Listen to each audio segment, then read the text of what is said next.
আসসালামু আলাইকুম সবাইকে। গুণগত রসায়নের লেকচার 6 এ সবাইকে স্বাগতম।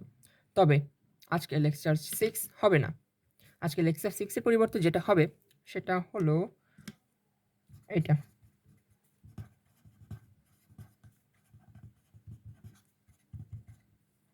টেস্ট পেপার অ্যানালাইসিস করব আমরা আজকে। তো টেস্ট পেপার অ্যানালাইসিস কি করব? ভাই দেখেন, ক্লাসগুলো তো আপনারা করছেন, রাইট? এখন ক্লাসগুলো করার পরে অনেকের মনে একটা ধারণা আছে কি যে ভাই ক্লাসে সোজা দেখি করাইছেন কিন্তু পরীক্ষায় কঠিনগুলো আসে। আচ্ছা না, ক্লাসে সোজা পরীক্ষা কঠিন এরকম কোনো বিষয় না। পরীক্ষায় সোজাই আসে। আমরা শুধু কঠিনভাবে চিল্লা করি। ওকে। তাহলে আমরা এখনো পর্যন্ত শেষ করছি কি? দ্রাব্যতা, কেএসপি, কেআইপি এবং অধক্ষেপ পড়বে কিনা ওই রিলেটেড ম্যাথগুলা। তো চলেন আমরা ওইগুলারই টেস্ট পেপার একটু ঘাটাঘাটি করি। কারণ খুব বেশি কঠিন না। কারণ বইতে দেখতে গেলে আমাদের বই দেখলে মনে হয় যে অনেক ভয় লাগবে, কঠিন বই অনেক মোটা, অনেক কিছু আছে বইতে মনে হয় ভাইয়া কম পড়াবে এরকম সেরকম। না ভাইয়া, বই থেকে যা লাগবে সেগুলোই পড়াবো। বই থেকে কঠিনের মতো আমি যদি বলি এই অধ্যায় থেকে কঠিনের মতো কী আছে সেগুলো হচ্ছে সব প্র্যাকটিক্যাল সাইডে। আপনার কলেজের টিচার করাবেন ওইটা। আমি হয়তো বলে দিব ঠিক আছে, বাট ওইটা কীভাবে করতে হয় অ্যাকচুয়ালি ওগুলো সব প্র্যাকটিক্যালের জন্য বেশিরভাগ ইউজ হয় এবং ওইগুলো আসে এমসিকিউতে এবং সেটা আসে ঢাকা ইউনিভার্সিটির এমসিকিউতে। যেটা অনেক বেশি ঝামেলা, ওইটা অনেক মুখস্থ রাখতে হয়, অনেকগুলো নাম মুখস্থ রাখতে হয়, ওইটা আলাদা বিষয়। ওই কঠিন পার্ট হচ্ছে ওইখানে। প্রতিটা অধ্যায়ে কঠিন পার্ট আছে, বাট কঠিন পার্ট কখনোই ইন্টার পরীক্ষায় আসে না। কারণ ইন্টারের সব টিচারদের এই সরকারের চিন্তাভাবনা থাকে যে পরীক্ষা পাস করাবো। তো যে কারণে প্রশ্নটা সোজাই করে। আপনারা দেখলে বুঝবেন যে প্রশ্ন সোজাই করছে। ওকে? তো চলেন বকবক না করে একটা প্রশ্ন দেখেন। প্রথম প্রশ্নটা হচ্ছে ঢাকা ঢাকা, যশোর, সিলেট, দিনাজপুর বোর্ড ২০১৮ অর্থাৎ ২০১৮ তে মনে হয় সমন্বিত বোর্ড হইতো সম্ভবত। তো চলেন। আচ্ছা, আমি আপনাদেরকে আরেকটা জিনিস দেখাই। আমি এই অধ্যায়টা পড়ানোর একবার ১ম দিন আমি কিন্তু একটা জিনিস বলছিলাম আপনাদেরকে, একটা খাতা দেখাইছিলাম যেখানে বলে দিয়েছিলাম যে এই টপিকগুলো থেকে প্রশ্ন আসবে এবং দেখেন ওইগুলা থেকে আসছে। এই দেখেন। এটা হচ্ছে ঢাকা, যশোর, সিলেট, দিনাজপুর বোর্ড ২০১৮ এর প্রশ্নটা প্রথমটা। হুম? এবং এটা হচ্ছে সেকেন্ডটা, মানে এই অধ্যায় থেকে ২ টা প্রশ্ন আসছিল একই বছরে। যার প্রথম পার্টে কী আছে দেখেন তো? অরবিটাল সংখ্যা নির্ণয় এবং ধাপান্তরিত হলে বর্ণকিরূপ পরিবর্তন হতে হবে, যেটা হচ্ছে কোয়ান্টাম নাম্বারের ওইগুলোতে হিসাব করতে হয়। ওইটা ছিল আমার খাতার ফার্স্ট পার্টে। এবং সেকেন্ড পার্টে দেখেন, সেকেন্ড প্রশ্নটা কিন্তু এইটাই, মানে আমরা এতদিন যা পড়ছি, দ্রাব্যতা গুণফল নির্ণয় করো বা অধক্ষেপ পড়বে কিনা এগুলাই কিন্তু। এবং আমি যদি আপনাকে আরও একটা দেখাই, রাজশাহী কুমিল্লার এটা, রাজশাহী কুমিল্লার এখানেও সেম ম্যাথটা আসছে যেটা আমরা ক্লাস অলরেডি করেই ফেলছি। ওই যে এই যে এটা দেখেন, কই গেল এটা, দেখেন এর কত 50 ml 6 × 10⁻⁴ মোলার ZnSO4, রাইট? তো আমি আপনাকে এখন দেখাই, এটা আমরা ক্লাসে করছিলাম কিন্তু করছি আমরা ক্লাসে এটা। এই তো দেখেন, এখন লাস্টে মানে গত ক্লাসে লাস্টে করছিলাম আমরা এটা। এই যে গত ক্লাসে লাস্টে করছি আমরা এটা একেবারে। তাহলে দেখেন পরীক্ষায়ও কিন্তু এগুলোই আসবে ভাই ঘুরে ফিরে, কারণ পরীক্ষায় কঠিন আসে না। ওকে? আচ্ছা, তো প্রশ্ন লেখেন। প্রশ্ন কী দেওয়া আছে? প্রশ্নে প্রথমে ৩টা বিকার দেওয়া আছে। তোরে ভাই এত ঘোলা হয়ে যায় কেন? ঠিকঠাক? ওরে আল্লাহ! ঠিকঠাক।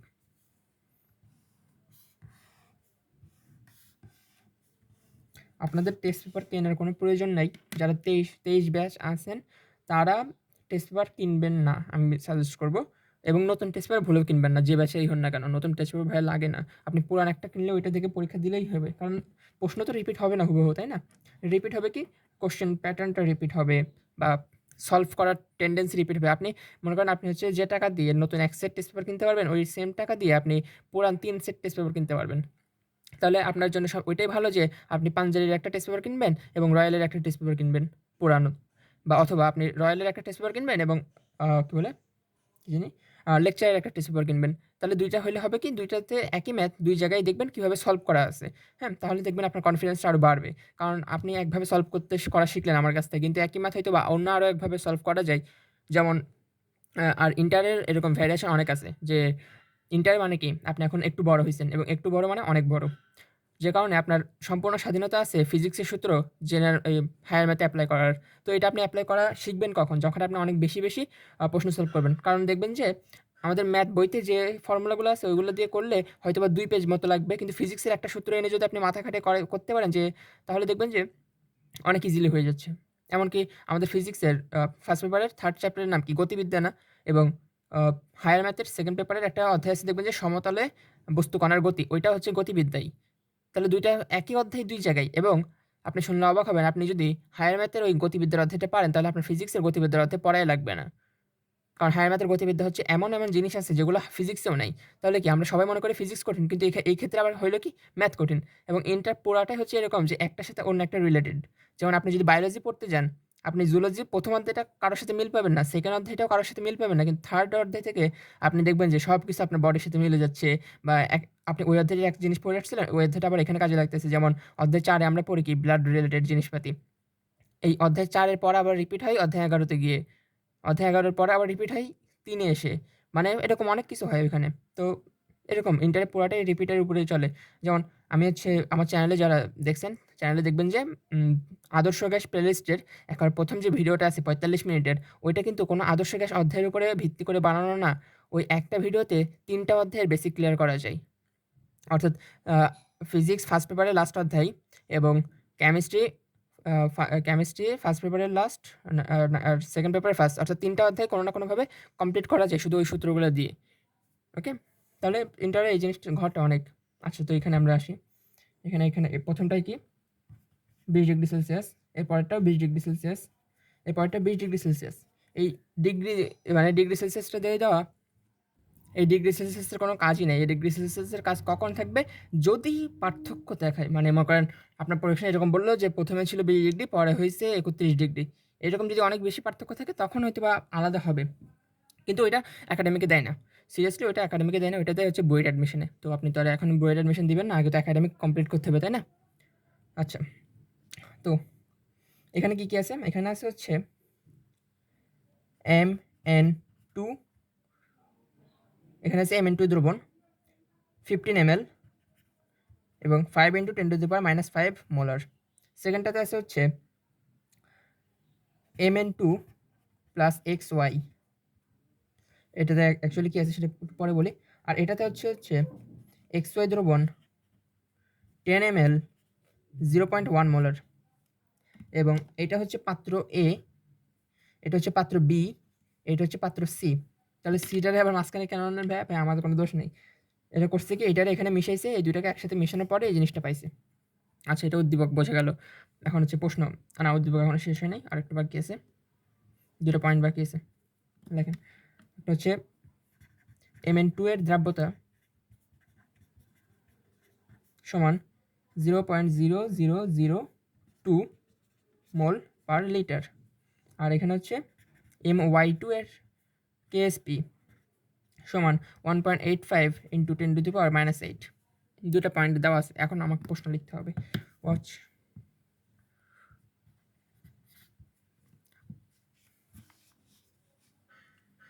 প্রশ্ন হচ্ছে, এ পাত্রের লবণটির দ্রাব্যতা গুণফল নির্ণয় করেন। শুরু করেন। এ পাত্রের দ্রবণটির বা লবণটির, যাই হোক, দ্রবণটির দ্রাব্যতা গুণফল নির্ণয় করো। ওকে, ভালো কথা। এখন কথা হচ্ছে বের করেন। এই পাত্রে কি ছিল? এই পাত্রে আছে কে? Mn2 আছে। আর আচ্ছা, আমি বলি, প্রথম কাজ আপনারা করবেন কি, কোনো প্রশ্ন পাওয়ার পরে আপনারা দেখবেন যে কী বাইর করতে বলছে। আমাকে এই প্রশ্নে কী বের করতে বলছে? আমাকে এই প্রশ্নে বের করতে বলছে হচ্ছে দ্রাব্যতা গুণফল, অর্থাৎ কার মান? কেএসপির মান, রাইট? এখন কেএসপির মান বের করতে গেলে আমার কার ইউজ লাগে? আমার কেএসপির বের করতে গেলে এস এর ইউজ লাগে, অর্থাৎ কি, কার দ্রাব্যতার ইউজ লাগে, কোনো না কোনোভাবে দ্রাব্যতাই লাগবে। তাহলে আমার এখন দেখবো কার কেএসপি বের করতেছি। এ পাত্রে কে আছে? Mn2। তাহলে আমার Mn2 এরই এস লাগবে। Mn2 এর জন্য যে এসটা ভ্যালিড, অর্থাৎ প্রশ্নে দেওয়া থাকবে, ওইটাই আমি ইউজ করব। আমাকে Mn2 এর জন্য প্রশ্নে কোন এস দেওয়া আছে? এই যে এটা। তাহলে আমি এস সমান এটা লিখতে পারি ইজিলি। এস সমান 0.0002 মোল পার লিটার। ওকে, তাহলে আমরা এই ধরনের প্রশ্নে দ্রাব্যতা গুণফল বা কেএসপি বের করার সময় আমরা প্রথমে কী কাজ করতাম? এটার ভেঙে চুরে ফেলতাম। তাহলে কি, ধরো এরকম একটা চিহ্ন। এরপর আমরা করবো কি, প্রথমে এম লিখবো, পরে এন লিখবো, মাঝখানে একটা প্লাস দিব, রাইট? এরপরে এইখানে যে 2 থাকবে, এই দুইরে দিব এটার উপরে। আর এখানে তো কিছু নাই, তার মানে আমি মনে মনে 1 ধরতে পারি, এই 1টা দিব এখানে। এরপরে এখানে দিব প্লাস, এখানে দিব মাইনাস। শেষ। এবং এই 2টাকে আবার কোথায় বসাবো, এটা সামনে বসিয়ে দেবো এবং এই 1কে এখানে বসাবো, শেষ হয়ে গেল। তাহলে আমরা এখন ইজিলি কেএসপির মানটা বের করতে পারবো। কেএসপি সমান কত হবে বলুন তো, এটার এরকম ইন্টু এন স্কোয়ার, এখানে 1s1 into 2s2 equal to এখানে হবে কত, s into 4s square equal to 4s cube, right? হয়েছে আশা করি। তাহলে এখান থেকে এবার আমি ইজিলি বসাইতে পারি 4 ইন্টু এস এর মান কত, 0.0002 হোল কিউব ইকুয়াল টু যেটা আসবে সেটা অ্যান্সার করে ফেলেন।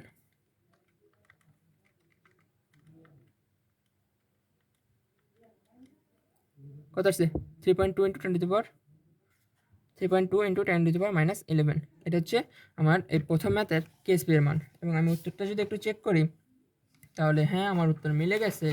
সেটা হচ্ছে নিজ দায়িত্বে দেখে নেন।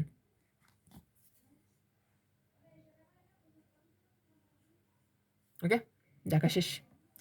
তাহলে দেখেন এই ধরনের সেম ম্যাথ আমরা ক্লাসগুলোতে করছি তো, খুব বেশি চেঞ্জ কি ছিল না, কোনো চেঞ্জ ছিল না। এবং আমি বলি যে পুরা এখনো পর্যন্ত যতগুলো বোর্ড পরীক্ষা হয়েছে, মানে সৃজনশীল আকারে যতগুলো বোর্ড পরীক্ষা হয়েছে, তাহলে আপনি অধ্যায় 2 এর কেএসপি কেআইপি থেকে ম্যাথ পাবেন, দেখবেন হয়তো বা 15টার মতো, রাইট?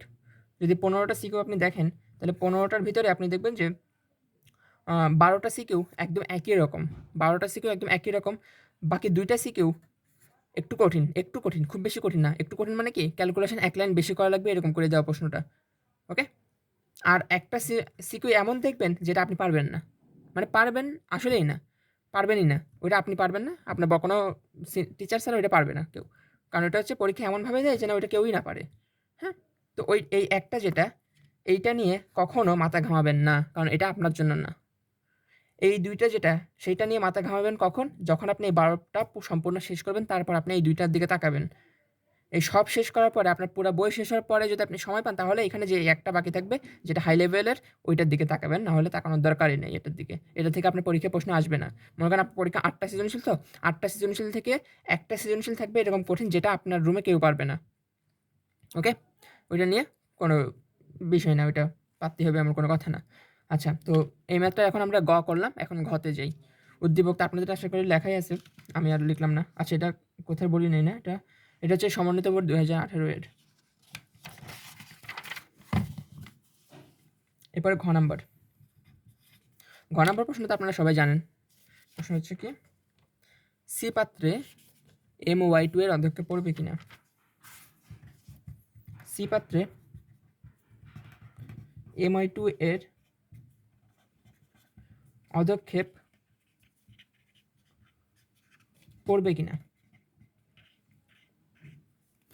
তো অধক্ষেপ পড়বে কিনা এই ধরনের ম্যাথে আমরা কি বাইর করি, অধক্ষেপ পড়বে কিনা সেটাই বাইর করার, সেটা হচ্ছে মানে অধক্ষেপ পড়বে কিনা সেটা শর্ত কি, সেটা শর্ত হচ্ছে কেআইপি কেএসপির থেকে বড় হইতে হবে। যদি এই শর্ত ভ্যালিড করে তাহলেই অধক্ষেপ পড়বে। তাহলে আমাকে এখন এই 2টা মান বের করতে হবে, অর্থাৎ কেএসপি বের করতে হবে এবং কেআইপি বের করতে হবে। তো আমি একবার প্রথমে বলছিলাম যে প্রত্যেকটা প্রশ্নে দেখা গেছে কেএসপি মানটা দেওয়াই থাকে। তাহলে এক্ষেত্রেও আপনি দেখবেন যে কেএসপি মান দেওয়াই আছে। উদ্দীপকে দেখেন, উদ্দীপকে হচ্ছে MY2 এর কেএসপি দেওয়াই আছে।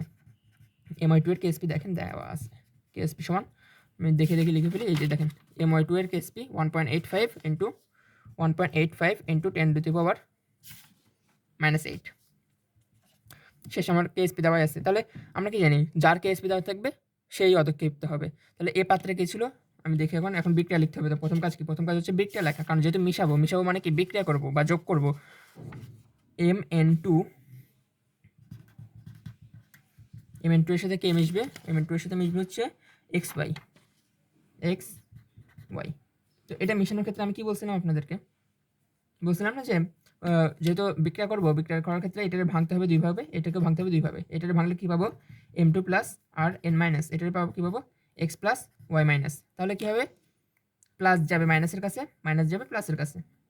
তাহলে বসে ফেলেন M2 plus Y minus plus X plus N minus. তো এখানে আবার এটার একটু ভদ্রভাবে লিখলে এইভাবে লেখা যায় MY2, অর্থাৎ এটা তো এখানে যেত, মানে এখান থেকে যেহেতু উপরে উঠছিল, তাহলে উপর থেকে আবার নিচে যাইতে পারে, তাহলে MY2 প্লাস এক্স এন বা এন এক্স যাই লেখেন না কেন কিছু যায় আসে না, সেম কথা। এখন অধক্ষেপ তো কে হবে, যার কেএসপি দেওয়া আছে সে, কেএসপি কার দেওয়া আছে my2 এর, তাহলে এখানে একটা এরকম সাইন দিয়ে দিব, নিচের দিকে সাইন দিয়ে দিব, কারণ মানে কি যদি অধক্ষিপ্ত হয় তাহলে এটাও অধক্ষিপ্ত হবে। ওকে, তাহলে এখন আমার কাজ কী হবে, এটা নিয়েই খেলাধুলা। এটার ভাঙলে আমি এখন 2টা আয়ন পাবো, ওই আয়নের ঘনমাত্রাটা আমাকে আগে বের করে ফেলতে হবে, কিছু করার নেই, আমার কোনো দোষ নেই। আচ্ছা, তো ঘনমাত্রা কেমনে বের করে, এই তো এরকমই, আয়ন তো উপরে লিখিয়ে ফেলছি m2 প্লাস আর একটা হচ্ছে y মাইনাস, এটা কোনো বিষয় না।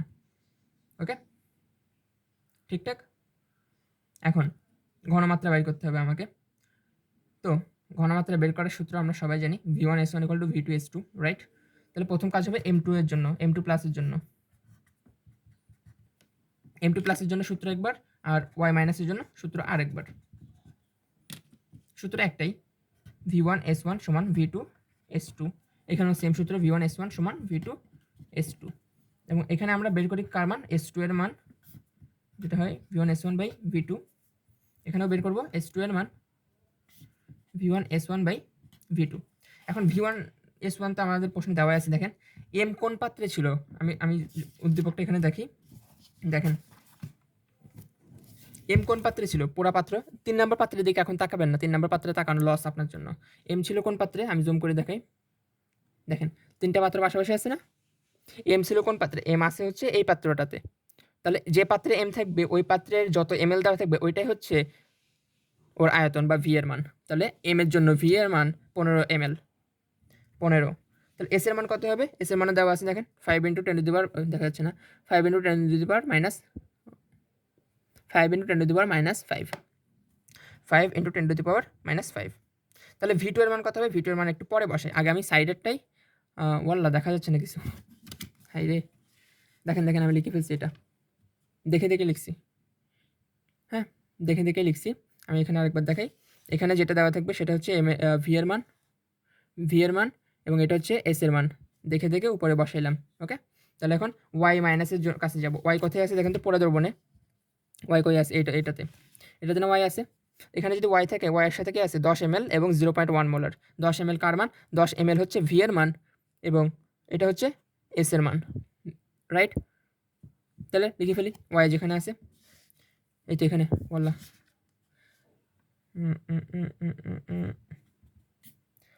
10 × 0.1। ওকে, ঠিকঠাক। আচ্ছা, আমি আপনাদেরকে কমেন্টে ইয়াটা দিয়ে দিব, কী বলে, যারা ইউটিউব থেকে দেখবেন তাদেরকে লিঙ্ক দিয়ে দেবো, ডেসক্রিপশন বক্সে দেখে নেবেন, আর যারা ফেসবুক থেকে দেখবেন তাদেরকে আমি কমেন্টে যে প্রশ্নগুলো আজকে সলভ করাবো এগুলোর হচ্ছে প্রশ্নের উত্তরগুলো দিয়ে দিব, তাহলে প্রশ্নটা সামনে রেখে আমার খাতা দেখে দেখে সলভ করতে পারবেন। আচ্ছা, তো s1 এর মানটা আমরা দেখে ফেললাম। এখন এতটুকু ঠিকঠাক। এখন আমরা আসবো v2 এর মান। v2 এর মান বসাতে গেলে আপনার পরীক্ষার খাতায় ভুল হবে, আমি জানি। দেখেন v2 এর মান কত বসাবেন, v2 এর মান কত বসাবেন, প্রথম পাত্রে কত ছিল 15, দ্বিতীয় পাত্রে কত ছিল 10, এই দুইটার যোগ করেই তো আপনি এটা পাবেন, তার মানে 15 আর 10-এর যোগফল, তাহলে কত হবে 25। এই 25-এ বসিয়ে দেবেন নিচে, কথাবার্তা সারা। ওকে, এখন সলভ করেন, দেখেন কত আসে।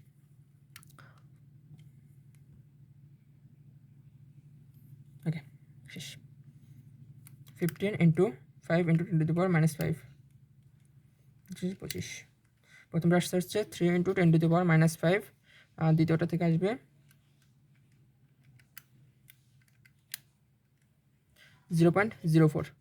এখন প্রথমটা হচ্ছে m2 প্লাসের জন্য, এটা হচ্ছে m2 প্লাসের জন্য, আর দ্বিতীয়টা হচ্ছে y মাইনাসের জন্য। তো বাইর করে ফেললাম। এখন আমার কাজ কি, এখন আমার কাজ হচ্ছে কেআইপি বের করা। এখন কেআইপি তো আমরা সবাই বের করতে পারি, কার জন্য বের করবো জানি, my2 এর জন্য। তাহলে my2টা আগে লিখে ফেলবো, দেখা যাচ্ছে সব my2, এটা যদি আমরা লিখি তাহলে এরকম আসবে না, কেমন জানি আসবে, m2 প্লাস 2y মাইনাস।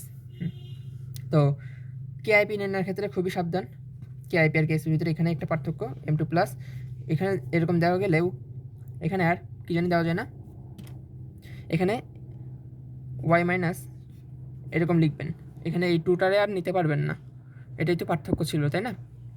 তাহলে হবে কি s × s = s² s এর মান কত পাইলাম, দূর থেকে ভুল হয়েছে আবার। m2 প্লাসের জন্য কত পাইছিলাম, m2 প্লাসের জন্য এখন পাইলাম কত, 3 × 10⁻⁵, 3 × 10⁻⁵, আর y2 মাইনাসের জন্য পাইলাম হচ্ছে 0.04। কত আসে দেখি তো, উত্তর হচ্ছে 1.2 × 10⁻⁻6। এটা আসছে আমার, দেখিনি মিলছে কিনা, এত কষ্ট করলাম যদি না মিলে। হ্যাঁ এটা কষ্ট রে, আসলে মিলে নেই।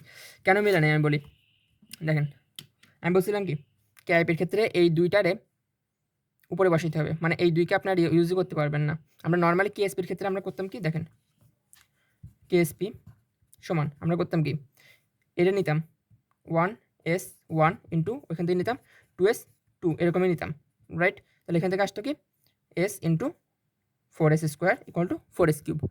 আর কেআইপির ক্ষেত্রে যে জিনিসটা চেঞ্জ হবে, এখানে হবে শুধু s ইন্টু s²। তাহলে হবে কি, অ্যাকচুয়ালি হবে s³। তাহলে মানে কি এটার স্কোয়ার করতে হবে, মানে এই সাইডে যেটা থাকবে সেটার স্কোয়ার করতে হবে জাস্ট, মানে এখানে যে সংখ্যাটা থাকবে এটারে জাস্ট উপরে পাঠাবো, এখানে যেটা আসবে সেটারে উপরে পাঠাবো। তাহলে এটা তো একই তো উপরে পাঠিয়ে লাভ নাই। ওকে, তাহলে এখানে একটা জাস্ট স্কোয়ার দিলেই উত্তর মিলে যাবে, দেখবেন এখন ঠাস করে মিলে যাবে। 3 × 10⁻⁻5 ইন্টু 0.04 স্কোয়ার 4.8 ইন্টু 10⁻⁻, এই তো মিলছে এবার। মেবি এবার না মিললে তো আমার কিছু করার নাই, দেখি এবার। হ্যাঁ পারফেক্টলি মিলছে, একেবারে পারফেক্টভাবেই মিলে গেছে। তো এখন কেএসপির মান কত দেওয়া ছিল, দেখেন তো প্রশ্নে দেওয়া আছে না কেএসপির মান, কেএসপি সমান দেওয়া আছে প্রশ্নে কত 1.85 ইন্টু 10⁻⁻8, আর কেআইপি সমান বাইর করলাম 4.8 ইন্টু 10⁻⁻8। তাহলে বলেন তো কে বড়, কে বলেন তো? বড় হচ্ছে কেআইপি। এখন আমি বলি, আমার এটা বুঝতে অভ্যাস হয়ে গেছে। তাহলে আপনারা কীভাবে বুঝবেন পরীক্ষা খাতে এরকম মান আসলে যে কোনো নার্ভাস হয়ে যাবে, কারণ এগুলো এমনিতেই বড় সংখ্যা। তো এটা বোঝার জন্য একটা ট্রিক্স আছে, আমি বলি। করবেন কি, যে কোনো একটা থেকে আরেকটার বিয়োগ দিয়ে দিবেন। দেখেন আমি করবো কি, প্রথম কাজ করবো কি, আমি কেএসপি থেকে কেআইপির বিয়োগ দিই। চলেন, ব্র্যাকেটটা অবশ্যই মাস্ট। 1.85 ইন্টু 10⁻⁸ দিলাম, এটা হচ্ছে কি কেএসপি লিখলাম। এরপর আমি বিয়োগ দিব, সিম্পল বিয়োগ 4.8 ইন্টু 10⁻⁸। ওকে, সিম্পল বিয়োগ একেবারে। এখন যদি উত্তর আসছে কি নেগেটিভ না, উত্তর নেগেটিভ আসছে মানে কি আমার ধরাটা ভুল হয়েছে, আমার ম্যাথ ভুল হয় নাই, আমার ধরাটা ভুল হয়েছে। মানে আমি ধরছিলাম কীভাবে, আমি কেএসপি মাইনাস কেআইপি ধরে ম্যাথ করতে গিয়ে দেখলাম যে আমার উত্তর আসছে মাইনাস কিছু একটা, মাইনাস। তার মানে আমি যদি এরকম করতাম যে কেআইপি মাইনাস কেএসপি যদি করতাম, তাহলে অবশ্যই আমার প্লাস ভ্যালু আসতো একটা, রাইট। যদি আমি কেআইপিকে আগে দিয়ে দিতাম তাহলে দেখতাম যে পজিটিভ ভ্যালু আসতো, রাইট। জাস্ট জায়গা চেঞ্জ করে দিলাম। হ্যাঁ, তার মানে আমি বলতে পারি যে কেআইপি অবশ্যই বড়। এইভাবে হচ্ছে আপনি পরীক্ষার খাতায় বুঝতে পারেন যে কেআইপি অবশ্যই বড় নাকি ছোট, এরকম জাস্ট বিয়োগ করে দেখবেন। হ্যাঁ, তাহলে কেআইপি বড় হয়ে গেছে, তার মানে এই ম্যাথে অবশ্যই অদক্ষেপ পড়বে, অদক্ষেপ পড়বেই। ওকে, এই ম্যাথে অদক্ষেপ পড়বে। আচ্ছা, তো এটা আশা করি বোঝা গেল অদক্ষেপ পড়বে কি পড়বে না। এই ধরনের ম্যাথ আমি জাস্ট ক্লাসে তো করাইছি, ক্লাসে আর এখানে কিন্তু সেমি করাইলাম। জাস্ট আপনাদেরকে কনফিডেন্সটা বাড়ালাম যে ভাই দেখেন পরীক্ষায় ক্লাসে যা করাইছি ওইগুলোই পরীক্ষায় আসবে ঘুরে ফিরে, ওইগুলোই বই থেকে প্র্যাকটিস করতে থাকেন বেশিরভাগ। ওকে, আর আমি দেখি আরেকটা প্রশ্ন দেখেন, 4 নাম্বার যেটা, এটাও কিন্তু একদম সেম। এটা কিন্তু আমি লাস্ট ক্লাসে একবার লাস্ট ম্যাথ করেছিলাম। এটা এই যে এটা 50 ml জিঙ্ক সালফেট আর 40 ml সোডিয়াম হাইড্রক্সাইড। তাহলে এটা করছি, এটা পারা যাবে, একদম সেম প্রসেস। এখানে দেখেন সেম, একেবারে সেম টু সেম। এরপরে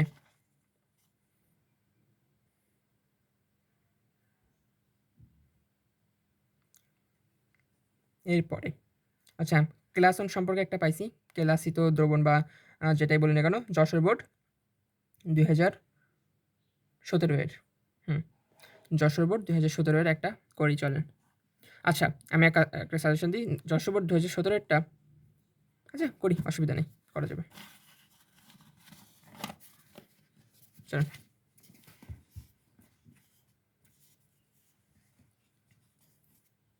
যশোর বোর্ড 2017 ঘতে যেটা আসছে সেটা হচ্ছে বাংলা লেখা, ওইটা আমি করাবো না, এটা আপনারা নিজ দায়িত্বে পড়ে নেবেন একটু বাসায়, তাহলে পারবেন। ওইটা আমার পরে লাভ নেই।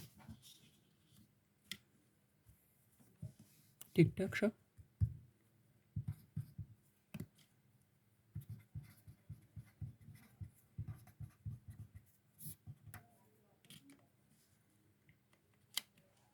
দেখেন প্রশ্ন লেখেন, উদ্দীপক লেখেন 250 গ্রাম M2A এর দ্রবণে M2A এর দ্রাব্যতা তাপমাত্রার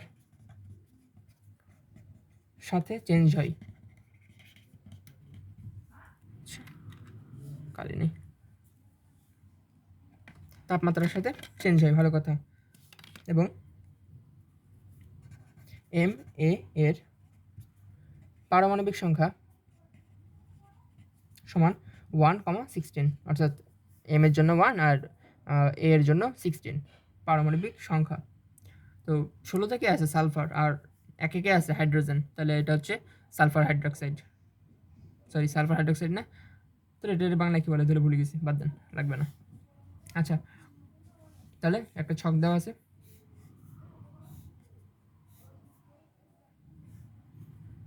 ডিগ্রি সেলসিয়াস পার্ট এখানে, আর এখানে হচ্ছে দ্রাব্যতার part. Okay, wait a minute. এখানে দেওয়া আছে ডিগ্রি সেলসিয়াসে 25, 45, 28, 37। প্রশ্ন হচ্ছে গ নাম্বার,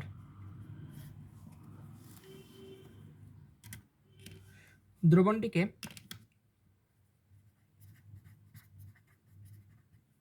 উচ্চ তাপমাত্রা হতে,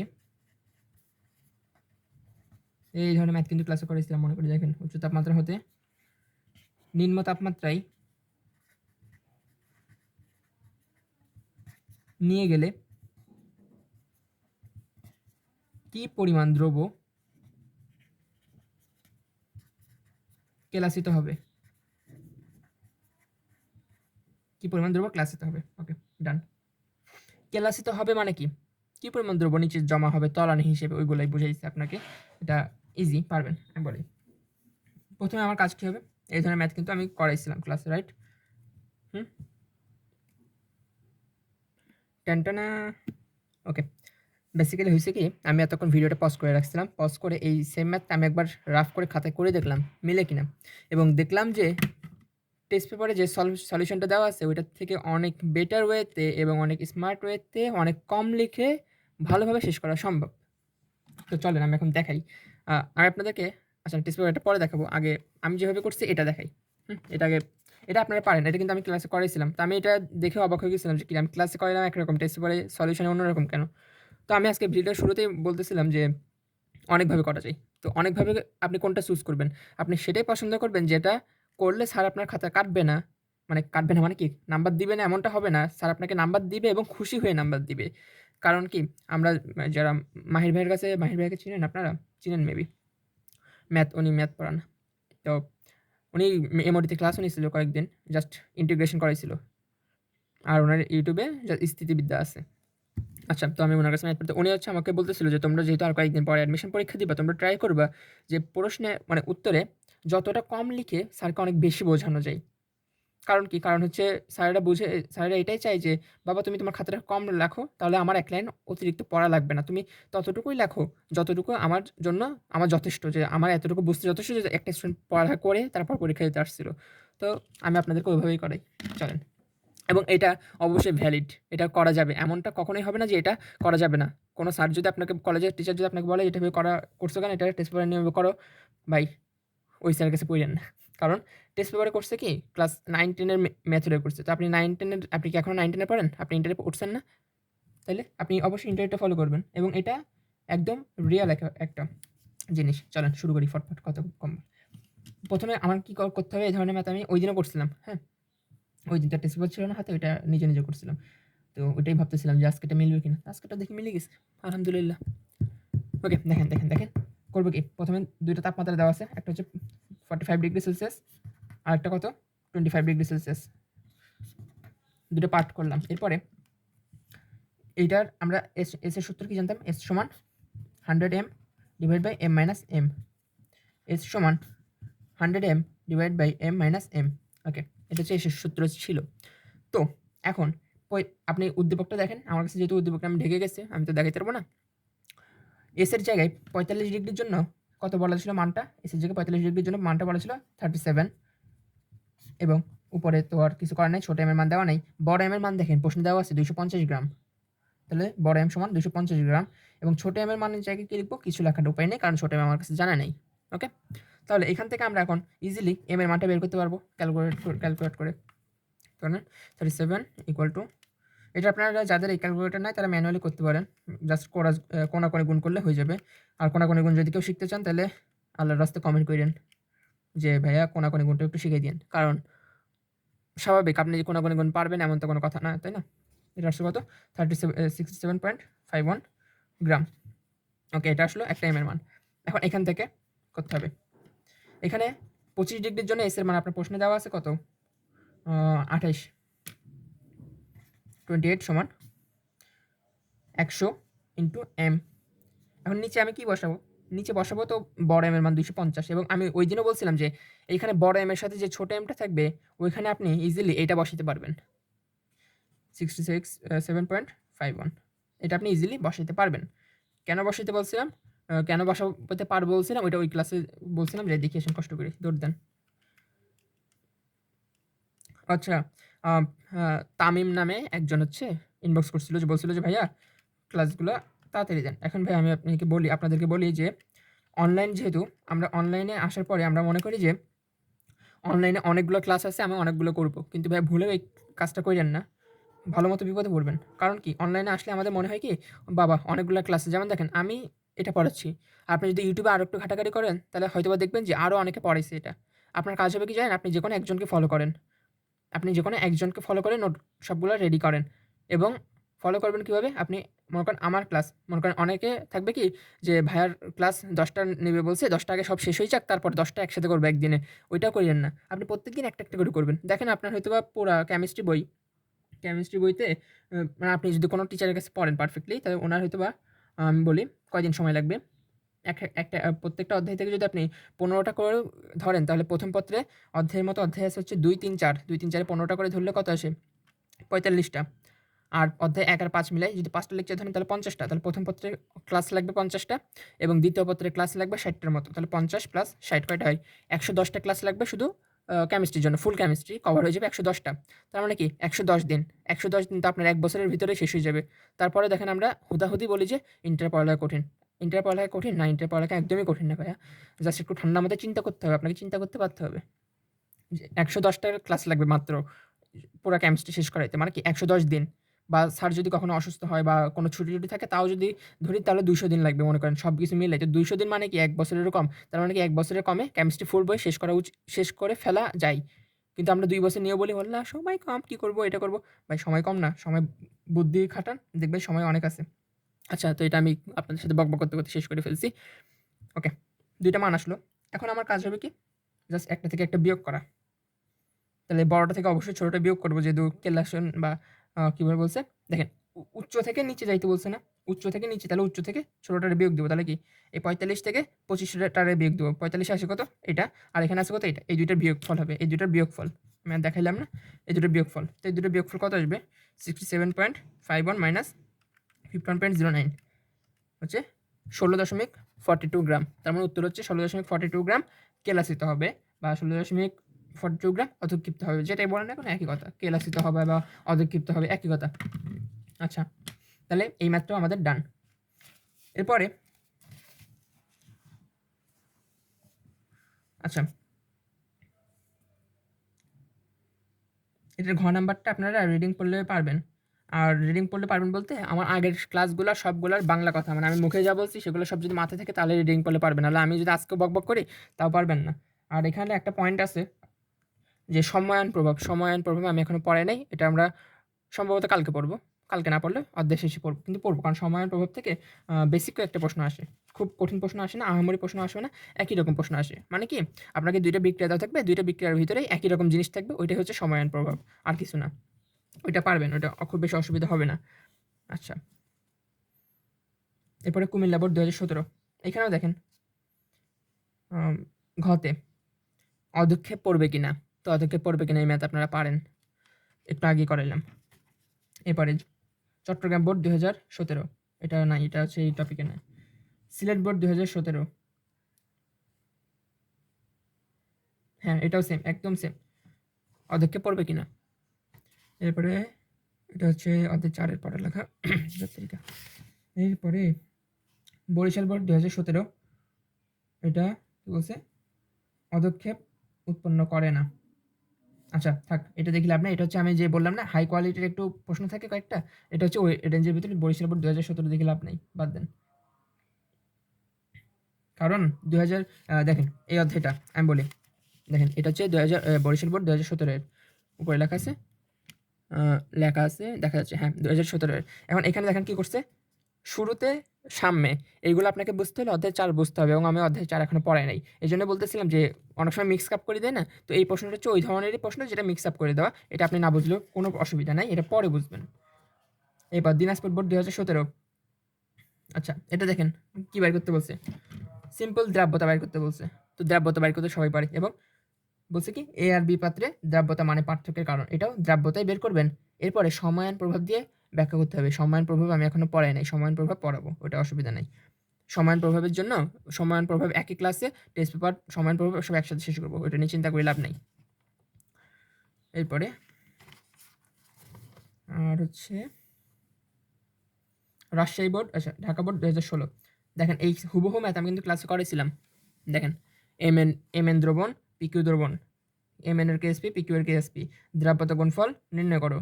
এরপর মিশ্রিত করলে অধ্যক্ষে পড়বে কিনা, সব সেম। এরপরে রাজশাহী বোর্ড 2016, এটাও সেম, অধ্যক্ষে পড়বে কিনা আর ক্লোরিন আয়নের ঘনমাত্রা নির্ণয় করো, সব সেম। এরপরে যশোর বোর্ড, আচ্ছা না এটা না, এটা হচ্ছে সময়ায়ন আর আংশিক পাতন, এগুলো পরে। কুমিল্লা বোর্ড 2016, দেখেন দ্রাব্যতা গুণফল নির্ণয় করো। দ্রাব্যতা গুণফল নির্ণয় করা আপনাদের এখন বা হাতের খেলা, মানে কেএসপি। এরপর অধ্যক্ষে পড়বে কিনা এটাও নির্ণয় করার কোনো বিষয়ই না। আচ্ছা দেখেন চট্টগ্রাম বোর্ড 2016, কোন আয়ন উপস্থিত বা এ বি এর মধ্যে ভিন্নতার কারণ কি, সব সময়ায়ন প্রভাব। সময়ায়ন প্রভাবটা আমি এখন পড়াইনি, এটা নেক্সট ক্লাসে পড়াবো ইনশাল্লাহ। আচ্ছা এরপরে সিলেট বোর্ড 2000, না এটা না, এটা হচ্ছে ইয়ার কোয়ান্টাম তত্ত্বর পড়ালেখা, ওইটা আমি পড়াবো। ওইটা এই সময়ায়ন প্রভাবটা হয়ে গেলে তারপরে আমরা কোয়ান্টাম তত্ত্বর মানে ওইগুলো পড়বো। কোয়ান্টাম ওইটা অনেক মজার আছে এবং অনেক কঠিনও আছে, মানে আপনার অনেকগুলো বাংলা কথা মুখস্থ রাখতে হবে, কিছু করার নেই আমার, লিখিয়ে দিব সব, চিন্তা নাই, ভালোভাবে বোঝানোর ট্রাই করব। এরপর বরিশাল বোর্ড 2016, এইটা যে ম্যাথটা, এটা এখন করাবো না।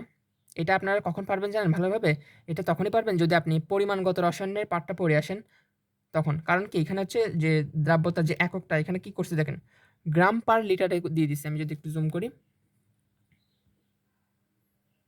দেখেন, দ্রাব্যতার এককটা করছে কি করছে, গ্রাম পার লিটার দিয়ে দিচ্ছে। অথচ এটা থাকার উচিত ছিল কোথায়, মোল পার লিটারে। আপনি জাস্ট এটাকে মোল পার লিটারে কনভার্ট করে নিলে এটা হয়ে যাবে। তো যে কারণে এটা এখন দেখাচ্ছি না, যখন আমরা ওই যে অধ্যায় পরিমাণগত রসায়নের অধ্যায় 3 পড়বো তারা তখন কইলেন। আর না হলে এটা ক্লাস 6 ক্লাস 10-এর বেসিক দিয়েও করা যাবে। ক্লাস 10-এর বেসিক দিয়ে করতে বললে কইলেন, নাইলে দরকার নেই। এটা হচ্ছে ওই কঠিন ভিতরে ধরে নিতে পারেন, কারণ কি দুইটা অধ্যায় মিক্স করা। ওকে, টেনশন নাই। এরপরে দিনাজপুর বোর্ড 2000, আচ্ছা না এটা অরবিটালের ম্যাথ, এটা অরবিটাল এখন পড়ে নেই। এরপরে এটা আবার অধ্যায় 3 ঢুকাই দিছে, এটাও লাগবে না। 2015 সালে চলে আসছে আমরা। ওকে দেখেন 2000 যশোর বোর্ড 2015, এটাতে করছে কি গতে বের করতে বলছে দ্রাব্যতা, আর ঘতে বের করতে বলছে দ্রাব্যতা পার্থক্য হবে কিনা, অর্থাৎ সময়ায়ন প্রভাব, পড়াই নাই এখনো। এটা কি বলছে, এম এ যৌগের কেলাসিত হবে কিনা, আর কেলাসিত হবে মানে কি, একটু আগে যে ম্যাথটা করলাম সেটা। ওকে করে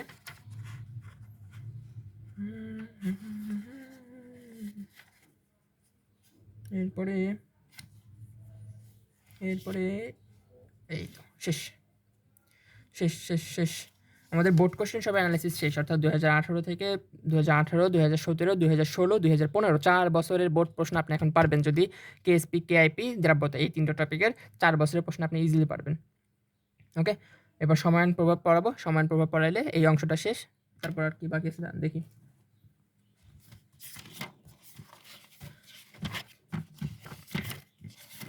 এখানে তো লিখছিলাম, কই গেল? এই তো, এই দেখেন দ্রাব্যতা, কেএসপি, কেআইপি, এরপরে হচ্ছে কি সময় এখানে লিখিয়ে নেই বাবা গো। আচ্ছা দেখেন, এগুলো কিন্তু আমি কিন্তু এই ক্লাস শুরু অনেক দিন আগেই বলছিলাম যে এগুলো সিকিউ 4 নাম্বারের জন্য ইম্পর্টেন্ট, এবং আমি আপনাকে এখন হাতে কলমে প্রমাণ দিয়ে দিলাম যে এগুলো সিকিউ 4 নাম্বারের জন্যই আসে। ওকে, তাহলে আর বাকি এরপরে ওইগুলো বাকি হয়ে গেলে এগুলো হয়ে যাবে। এগুলো হচ্ছে কোনো বিষয় না, এগুলো মনে করেন যে এক একটার জন্য এক এক দিন লাগবে, তাও এক একদিন পড়াও লাগবে না, এরকম ইজি আছে, পারবেন, কোনো বিষয় না। ওকে, তো আজকের ভিডিও এতটুকু পর্যন্ত। প্র্যাকটিস করেন বেশি বেশি, টেস্ট পেপার না থাকলে বইয়েরগুলো প্র্যাকটিস করেন, কোনো ব্যাপার না, বইয়েরগুলোও ইজিলি পারবেন। ওকে, তো আল্লাহ হাফেজ সবাইকে।